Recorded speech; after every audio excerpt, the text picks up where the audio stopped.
ରଥରୁ ଓହ୍ଲାଇ ଆସି ପ୍ରଥମେ ସୁଦର୍ଶନ ମହାରାଜ ମନ୍ଦିର ଭିତରକୁ ପ୍ରବେଶ କରନ୍ତି। ତାପରେ ପହଣ୍ଡି ହୁଏ ପ୍ରଭୁ ବଳଭଦ୍ର ଭଗବାନଙ୍କର। ସିଏ ହଲି ଦୋହଲି ତାପରେ ଆସି ମନ୍ଦିର ଭିତରେ ପ୍ରବେଶ କରନ୍ତି। ତାପରେ ଆସନ୍ତି ତାଙ୍କର ସୁନାନାକି ଭଉଣୀ ସୁଭଦ୍ରା।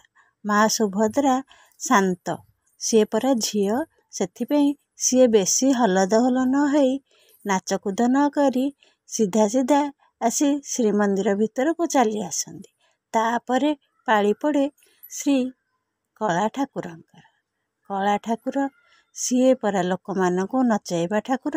ଲୋକମାନେ ଭାବନ୍ତି ଭକ୍ତ, ପ୍ରଭୁ ଆପଣ ତ ଆମକୁ ଜୀବନ ସାରା ନଚାଇଥାଅ, ଆଜି ଆମର ପାଳି ପଡ଼ିଛି, ଆମେ ଆପଣଙ୍କୁ ନଚେଇ ନଚେଇ ଛାଡ଼ିବୁ ନାହିଁ। ସେଥିପାଇଁ କଳା ଠାକୁର ମଧ୍ୟ ଭକ୍ତମାନଙ୍କର ବିନତି କି ଶୁଣିଥାନ୍ତି। ସିଏ ପରା ମନୁଆ ଠାକୁର। ଭକ୍ତଟିଏ ଯଦି ମନ ଭରି ଡାକିଦିଏ ସିଏ ସେଥିରେ ସନ୍ତୁଷ୍ଟ ହୋଇଯାଆନ୍ତି। ଭକ୍ତ ଯଦି ମନରେ ଡାକିଥାଏ, ପ୍ରଭୁ ମୁଁ ପରା ଆସୁଛି, ଆସିବାରେ ଟିକେ ଡେରି ହେଉଛି, ଆପଣ ମୋତେ ଟିକେ ଅପେକ୍ଷା କରନ୍ତୁ, ତାହା ଶୁଣି ମଧ୍ୟ ମହାପ୍ରଭୁ ରଥ ଅଟକେଇ ଦିଅନ୍ତି।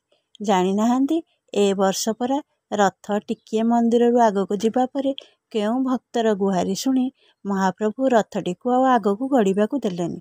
ଭକ୍ତମାନେ କେତେ ଚେଷ୍ଟା କଲେ, ତଥାପି ଏ ବର୍ଷ ରଥ ଗଡ଼ିଲା ନାହିଁ ଗୁଣ୍ଡିଚାରେ। ସେଥିପାଇଁ ତିନି ରଥ ବଡ଼ଦାଣ୍ଡରେ ଠିଆ ହୋଇ ରହିଲେ। ଆଗ ଦିନ ସକାଳ ହେବାରୁ ପୁଣି ରଥ ଟଣା କାମ ଆରମ୍ଭ ହେଲା।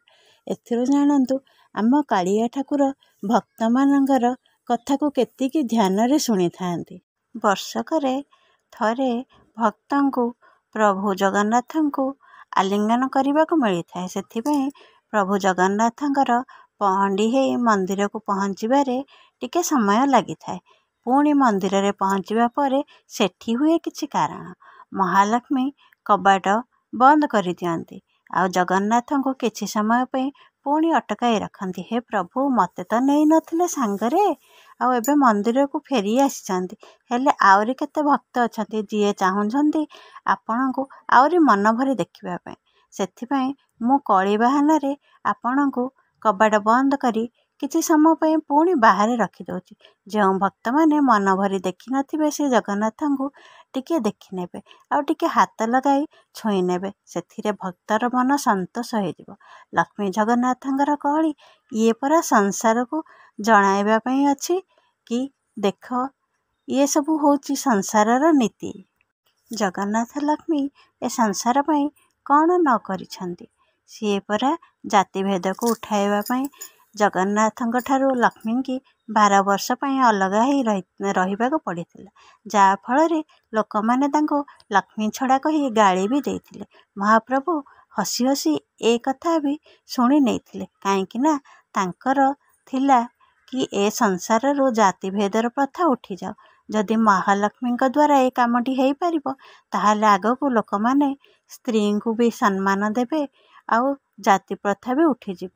ସେଥିପାଇଁ ସ୍ତ୍ରୀକୁ ସମ୍ମାନ ଟିକେ ଦେବା ପାଇଁ ଜଗନ୍ନାଥ ମହାପ୍ରଭୁ ନିଜେ ମହାଲକ୍ଷ୍ମୀଙ୍କ ଠାରୁ 12 ବର୍ଷ ପାଇଁ ଅଲଗା ହେଇ ରହିଥିଲେ। ପ୍ରଭୁଙ୍କର କଥା ପରା କହୁଥିଲେ ସରିବନି କଥାରେ ଅଛି।